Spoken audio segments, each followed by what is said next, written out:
Hey everyone, and welcome back to our series on the Ottoman Sultans. Today we're diving into the reign of a ruler who took the throne at a tender age but left behind one of the world's most iconic landmarks.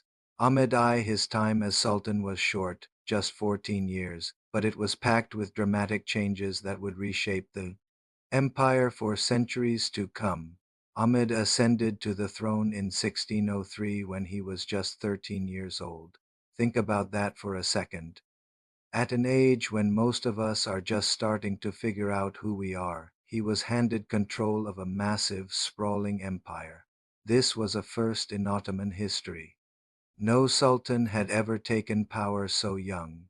His youth and inexperience were immediately put to the test, as he inherited a realm grappling with major challenges.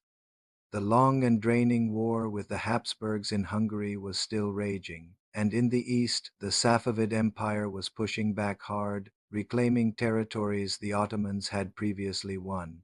One of the first and most significant decisions Ahmed made was also one of his most controversial. He broke with a brutal, long-standing tradition, the practice of fratricide or brother killing.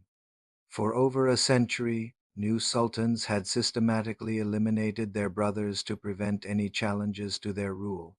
It was a dark, pragmatic solution to the problem of succession crises.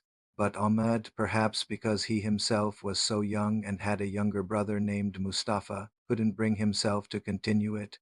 He spared Mustafa's life. This single act of mercy had profound and unforeseen consequences.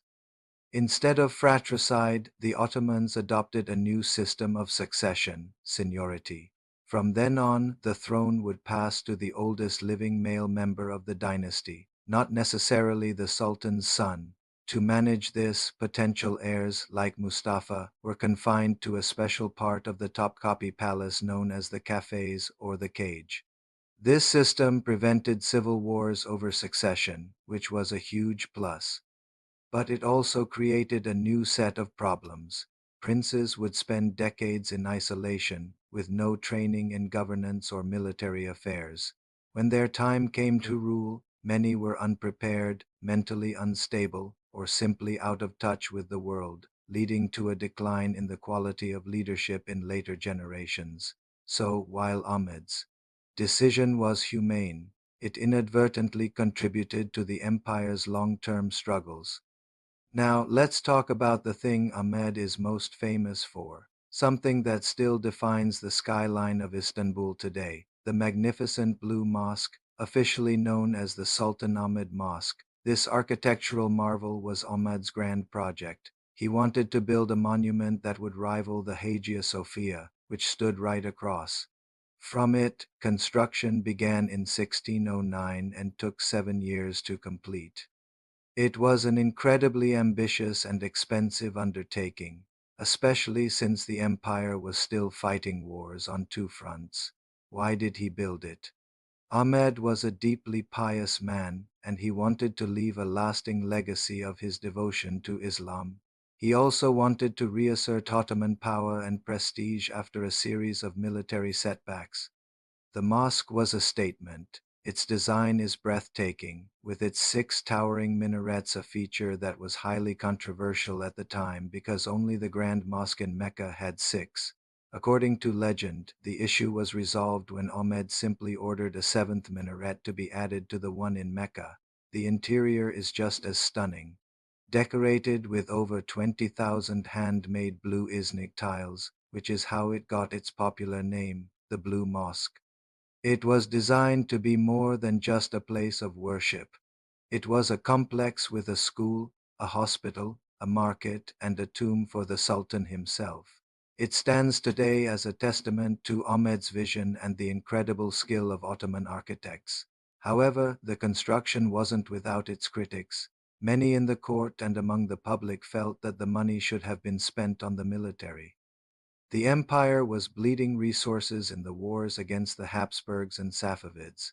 The war in Hungary finally ended with the Treaty of Jitvatorok in 1606.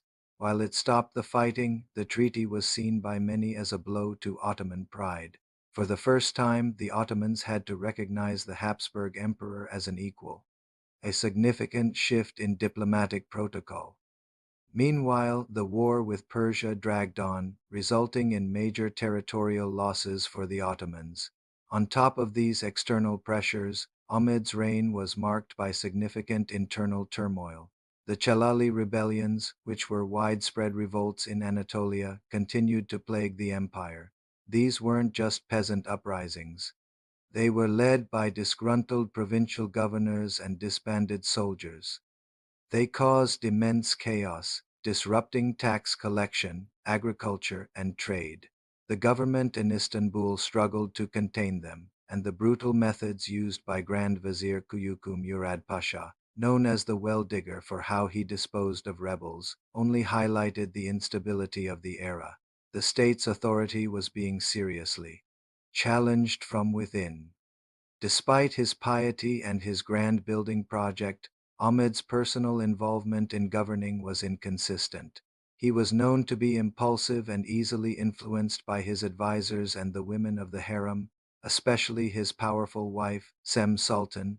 Sem would go on to become one of the most powerful women in Ottoman history, but during Ahmed's reign, her influence was just beginning to grow.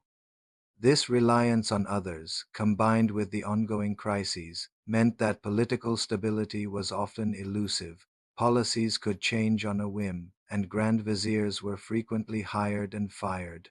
Ahmed's life was cut short in 1617. He died from typhus at the age of just 27. He was buried in the tomb at his beloved Blue Mosque, surrounded by the beauty he had created.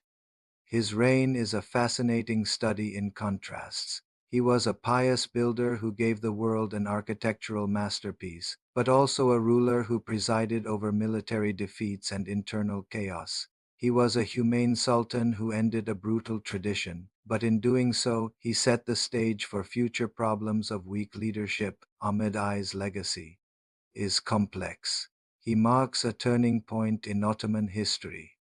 The era of relentless expansion was coming to an end, and the empire was entering a new phase, one defined by internal consolidation, administrative challenges, and the struggle to maintain its status as a world power.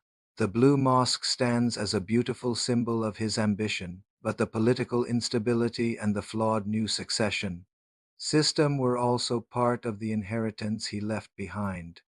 Thanks for watching. I hope you found this look into the life of Ahmed I interesting. His reign shows just how a few key decisions can echo through history for centuries.